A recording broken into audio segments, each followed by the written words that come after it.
আমরা কিন্তু অনেকেই স্মার্ট ওয়াচ ব্যবহার করি, কিন্তু স্মার্ট ওয়াচ লক করে রাখা যায় এটা কিন্তু অনেকে হয়তো জানি না।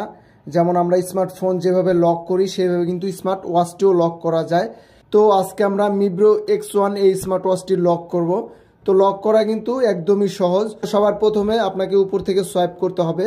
উপর থেকে সোয়াইপ করলে এখানে একটা লকের অপশন দেখতে পারতেছেন, এই লকটা এখানে ক্লিক করে দিবেন। আপনি ক্লিক করার পর এটা কিন্তু অলরেডি লক হয়ে গেছে। এটা কেউ যদি ক্লিক করে তাহলে কিন্তু কোনো কাজ হবে না, শুধু আপনি টাইম দেখতে পারবেন, তাছাড়া আর কিছুই করতে পারবেন না। এটাতে যতই ক্লিক করেন কিছু করতে পারবেন না।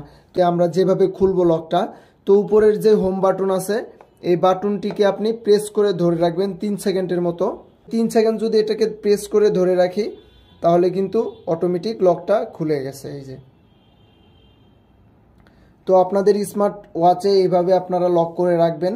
তাছাড়া আপনাদের স্মার্ট ওয়াচে যে কোনো প্রবলেম থাকলে আমাদেরকে ইনবক্স করতে পারেন, আমরা তা সমস্যা সমাধানের চেষ্টা করব। তো ভিডিওটি এই পর্যন্তই, সবাই চ্যানেলটি সাবস্ক্রাইব করবেন।